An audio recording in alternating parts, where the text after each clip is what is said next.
desbravadores do Clube Kadoshi, tudo bem com vocês? Espero que sim.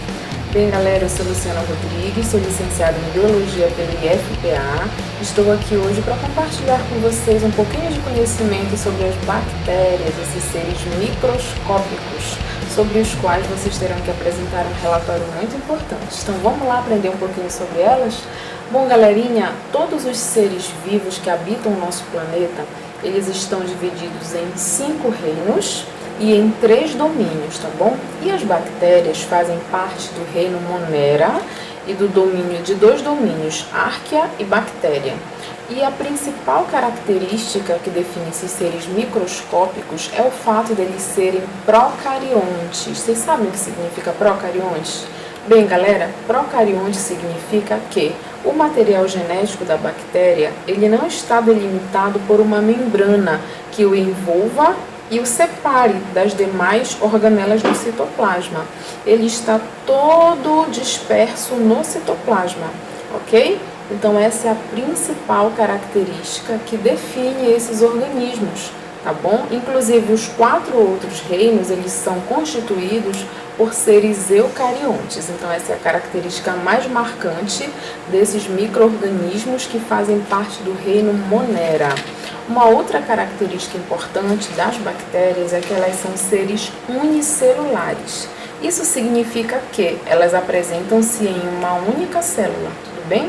A seguir, galera, nós vamos estudar um pouquinho algumas características e estruturas da célula bacteriana. Então, galera, nós temos aqui o esquema de uma célula bacteriana, ok? Olha aqui o esquema com o seu desenho aqui, as suas características, o que a compõe. Então, vamos começar aqui falando da parede celular. Aqui, ó. A parede celular, ela é um envoltório que reveste aqui, ele está externo, está se sobrepondo à membrana plasmática. A membrana plasmática é aquela membrana que nós já conhecemos, né, que toda célula tem membrana plasmática. É essa membrana plasmática que individualiza tudo que tem dentro da bactéria em relação ao meio externo. O citoplasma, galerinha, é isso aqui, ó, essa região onde se encontra aqui o DNA, que é o material genético dessa bactéria composto de DNA, tanto DNA cromossomial como DNA extracromossomial, que é o plasmídio. Olha aqui o plasmídio. É esse DNA aqui, ó, ele tem formato circular. Tudo bem? Então, olha só. Lembra que eu falei para vocês que a principal característica de um ser do grupo que faz parte do reino Monera, no caso de uma bactéria, por exemplo, é não possuir o material genético envolto por uma membrana, diferente das células eucariontes? Então, vejam como todo o material genético, todo esse filamento de DNA, ele está disperso aqui no citoplasma da célula, perceberam?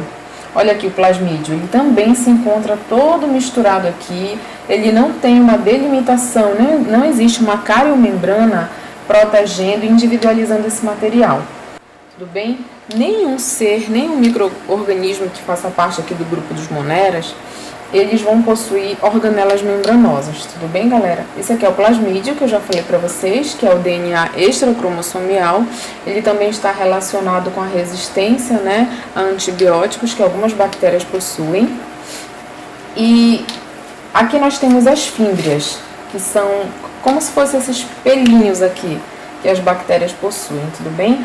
As fímbrias, elas estão relacionadas à aderência, ou seja, quando essa célula bacteriana ela vai se aderir, vai se grudar em outra célula, em outra superfície, ela está relacionada com esse tipo de estrutura da célula bacteriana. Quando ela vai aderir, é esse tipo de estrutura que está relacionada, tá bom?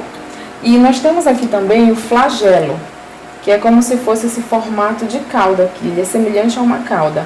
O flagelo, ele está relacionado à locomoção da bactéria. Ok, galera? Temos aqui também essa invaginação, que é como se fosse, ó, uma entrada aqui. Vejam que é como se a membrana ela tivesse aqui adentrado. É uma abertura para dentro da célula bacteriana. A gente chama de mesossomo essa estrutura, tá?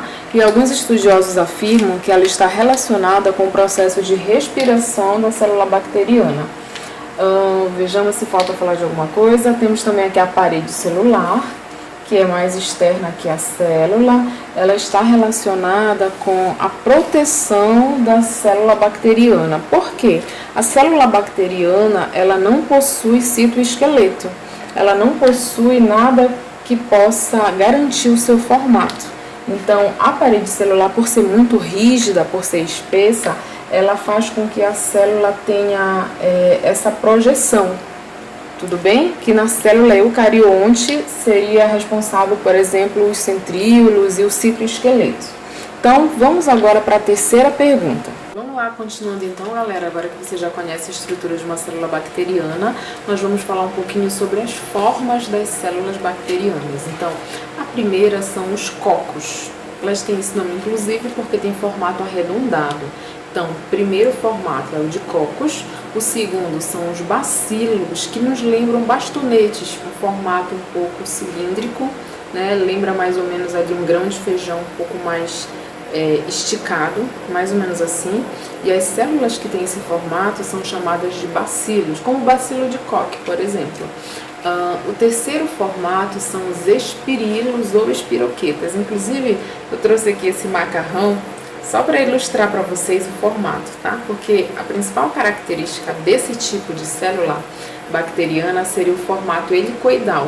Não sei se vocês conseguem visualizar direitinho, mas esse macarrão aqui, tá, galera? Só para que vocês consigam ter aí um vislumbre de como é mais ou menos uma célula em formato de espirilo. É espiral, onde ele vai dando voltas em torno do seu próprio eixo, tá bom? Então é mais ou menos nesse formato, só para ilustrar para vocês, uma célula em formato de espirilo. E o quarto formato seriam os vibriões. Esses daí são bem simples também, tá? Se vocês forem pesquisar imagens de célula vibriões, eles têm formato de uma vírgula. Então são esses basicamente os 4 tipos de formas das células bacterianas. Continuando aqui na nossa aula de bactérias, vamos falar agora um pouquinho sobre bactérias gram-positivas e bactérias gram-negativas. Elas receberam esse nome quanto à coloração por conta do cientista que descobriu esse método de coloração da parede celular das bactérias. Então, o que vai determinar esse tipo de coloração é a parede celular, tudo bem?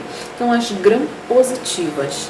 O que são células bacterianas gram-positivas? São aquelas que, quando sofrem o processo de coloração em laboratório, elas apresentam-se com uma coloração que justifica que esse tipo de célula ela tem uma parede celular mais simples.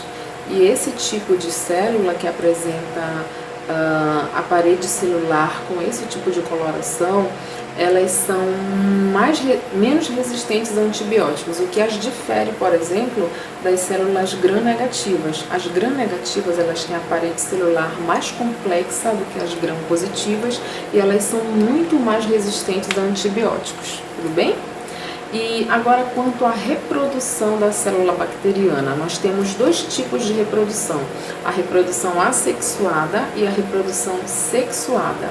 Na reprodução assexuada, galera, nós vamos ter aqui uma célula primeiramente aumentando de volume, daqui a pouco seu citoplasma ele vai começar a apresentar um processo de invaginação, e daqui a pouco ele vai se dividir e vai se tornar aqui 2 bactérias agora. Então, esse tipo de divisão assexuada, de reprodução assexuada, ele é chamado de divisão binária ou cisciparidade, ok? É onde uma célula bacteriana vai se dividir em 2 células bacterianas e assim por diante. As células bacterianas elas se dividem de forma muito rápida. A cada 20 minutos, uma célula consegue se dividir em 2. Então, é por isso que, quando nós vamos tomar medicamentos para combater esse tipo de micro-organismo, a gente tem que tomar nos horários certinhos, obedecendo as doses, os dias, tudo que o médico prescrever, porque senão esses seres eles têm a capacidade de crescer e se proliferar muito rapidamente. Vamos agora falar um pouquinho sobre a reprodução que seria dita sexuada, mas que não é exatamente sexuada. Por quê? Na biologia, quando a gente estuda a reprodução sexuada, a gente entende que há troca de gametas entre os indivíduos e não é exatamente isso que acontece na reprodução sexual de bactérias. Ainda assim, elas são chamadas para todos os efeitos de reprodução sexuada. Nós temos 3 tipos, tá?